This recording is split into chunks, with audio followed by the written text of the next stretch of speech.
महात्मा ज्योतिबा फुले यांच्या पत्नी सावित्रीबाई फुले यांची आज जयंती असल्यामुळं आज त्यांच्या काळामध्ये जो त्रास त्यांना झालेला होता, सावित्रीबाई फुले यांना आणि महात्मा फुले यांना त्या काळामध्ये खूप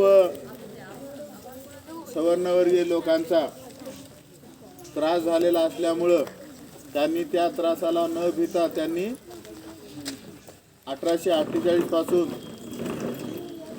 पुण्याच्या भिडेवाड्यामध्ये मुलींसाठी शाळा चालू केली आणि शाळा चालू केल्यानंतर त्या शाळेत जातेवेळी सुद्धा सावित्रीबाई फुलेंना कोणी दगड मारायचे, कोणी शेण मारायचं, अशा याला सुद्धा त्यांनी न भीता मुलींना शिक्षण दिलं. आणि त्या शाळेमध्ये ज्या मुली होत्या सर्व जाती धर्माच्या होत्या.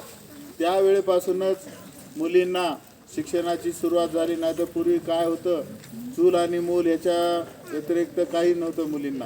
म्हणून त्यांच्या या जयंतीनिमित्त आज आपण कुठं मुलींना शिक्षणाची संधी भेटली, म्हणून त्यांच्या आज जयंतीनिमित्त मी